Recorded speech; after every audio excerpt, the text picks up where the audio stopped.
এখন আমাদের সালাউদ্দিন ভাই যে কথা বলছেন যে আপনাদের পক্ষেই তো কথা বললাম করব, আমরা যেটা লক্ষ্য করেছি যেটা করবেন আসলে আমাদের প্রত্যাশা হলো এখনই করার পরিবেশ তৈরি করা।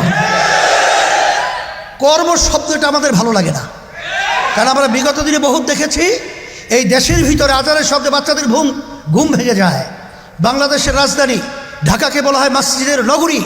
রাস্তার মোড়ে মোড়ে যেখানে মাদ্রাসা মসজিদ, যেখানে মুসলমান সন্তানদের আল্লাহ শব্দের ধ্বনিতে বাংলাদেশে আজকে সূর্য ওঠে সূর্য ডোবে, সেই দেশের মধ্যে আজকে নাচ গানের শিক্ষক শিক্ষাকে নিয়োগ দেবে, এই স্পর্ধা কেন বাংলাদেশের ভিতরে হলো?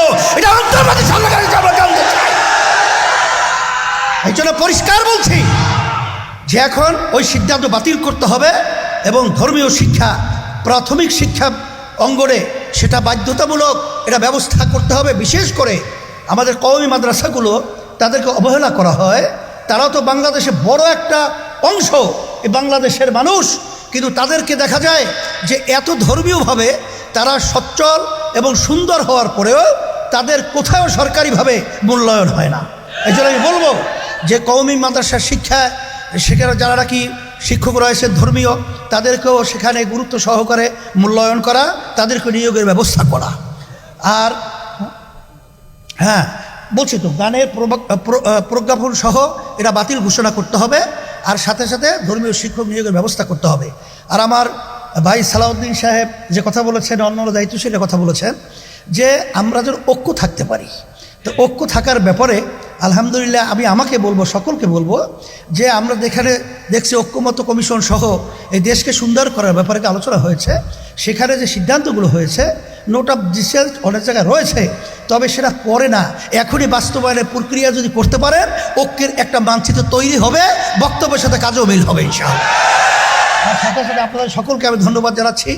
আর যেহেতু আসরের নামাজ অনেক সময় হয়ে গেছে, আপনারা কষ্ট করে এসেছেন, আর সবাইকে ধন্যবাদ জানিয়ে আমরা একাকার হয়ে ইসলাম দেশ মানবতার পক্ষে এ দেশ গঠন করার ব্যাপারে ফ্যাসিস্টরা আর যেন আমাদের দেশের ভিতরে আধিপত্য বিস্তার করতে না পারে এই দোয়া রেখে, আমাদের দেশে বিদেশে যেন টাকা পাচার করতে না পারে, মায়ের সন্তানদের আলকোহল হালাল হতে না হয়, আমাদের দেশে গুম খুন যেন না হয়, চাঁদাবাজরা যেন এই দেশের ভিতরে ব্যবসায়ীদের ব্যবসার ভাবে ডিস্টার্ব করতে না পারে, এই অনুরোধ রেখে আশা রেখে আপনাদের সবাই ভালো থাকেন, দোয়া করি। আল্লাহুম্মা আমিন।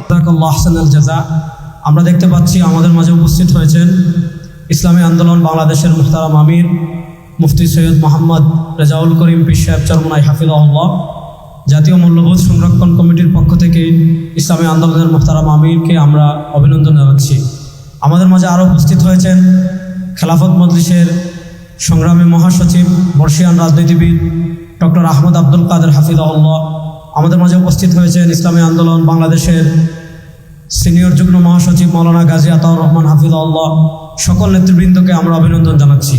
এ পর্যায়ে আপনাদের সামনে গুরুত্বপূর্ণ বক্তব্য রাখবেন ইসলামিক ফাউন্ডেশনের সম্মানিত বোর্ড অফ গভর্নর প্রিন্সিপাল মৌলানা সৈয়দ মুসাদ্দেক বিল্লাল মাদানী হাফিজাহুল্লাহকে তার গুরুত্বপূর্ণ বক্তব্য পেশ করার জন্য অনুরোধ করছি।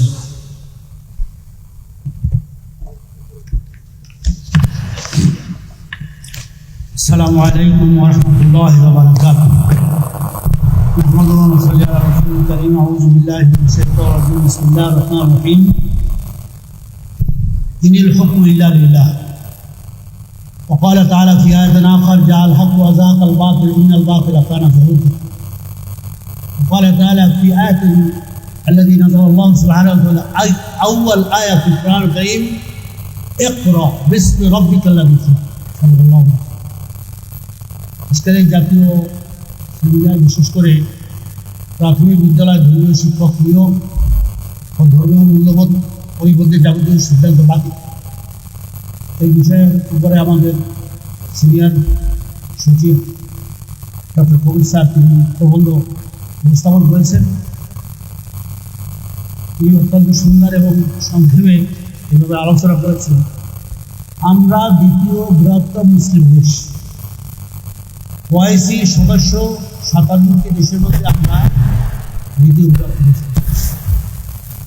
আপনারা জানেন যে এই শিক্ষা ব্যবস্থাকে ফ্যাসিস্ট জালেম হাসিনা সরকার 16 বছরে সম্পূর্ণভাবে ধ্বংস করে দিচ্ছে, এবং বিশেষ করে ইসলামী শিক্ষা, কোরআন সুন্নাহ শিক্ষাকে একেবারে শেষ করে দিয়েছে। স্কুল, কলেজ, ইউনিভার্সিটি, প্রাথমিক বিদ্যালয়, হাই স্কুল কোথাও নাই। যা আছে সেটা ঐচ্ছিক, ইচ্ছা হইলে পড়তে পারেন আর ইচ্ছা হইলে নাও পড়তে পারেন, এই অবস্থায় রাখছে। সেখানে দেখেন এই ডক্টর মোহাম্মদ ইউনূস, আমাদের এই ফসল, আমাদের আন্দোলনের ফসল, তিনি এসে ওই আপনার নাচ গানের শিক্ষক নিয়োগ দিতেছে, অথচ ধর্মীয় শিক্ষক তিনি দিচ্ছেন।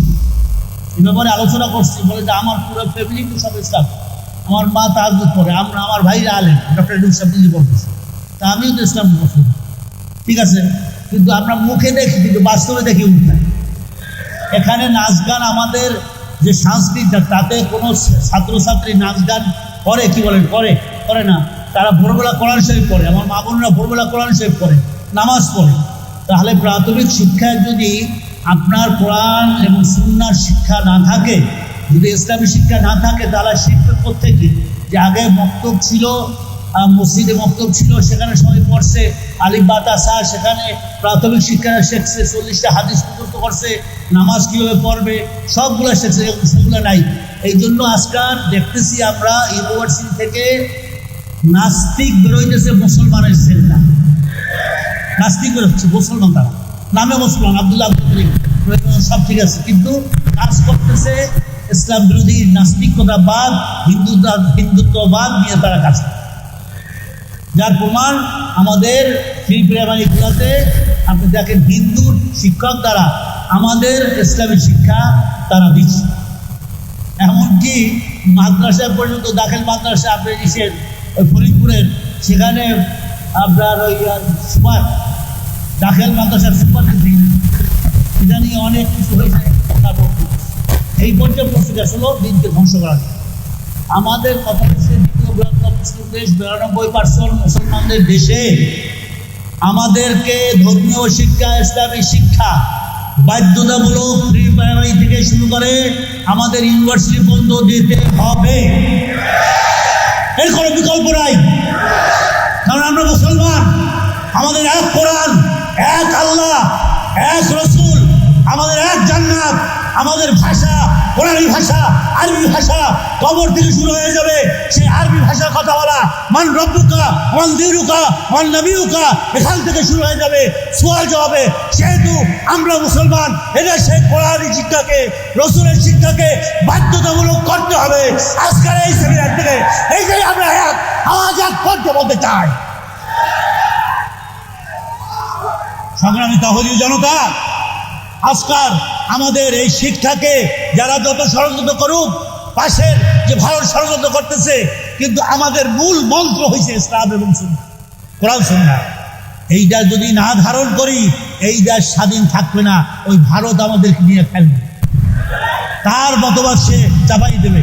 সেহেতু আসুন সবাই বুঝি যে আমাদের কোরআন সুন্নাহকে ধারণ করে, তাওহীদকে ধারণ করে আমাদের আগামী প্রজন্মকে ইসলামমুখী করে, ইনশাআল্লাহ আগামীতে যাতে করে ইনশাআল্লাহ তারা সমস্ত সুদ, ঘুষ, দুর্নীতি, যত চাঁদাবাজি সব বন্ধ করে, তারা যেন এক একজন ইসলামের সৈনিক হয়ে তারা এদেশের দিক নির্দেশনা দিতে পারে। তারা যেন এদেশের প্রশাসনের সব জায়গা থেকে, এখান থেকে সমস্ত দুর্নীতি এবং সমস্ত অন্যায় অবিচারকে শুরু করে বুঝাইতে পারে। এই ধরনের আমরা প্রশাসনে এই ধরনের আল্লাহওয়ালা এবং ওই ধরনের যারা দিনদার, তাদেরকে আমরা চাই। আল্লাহ রাব্বুল আলামিন সবাইকে কবুল করেন। আসসালামু আলাইকুম।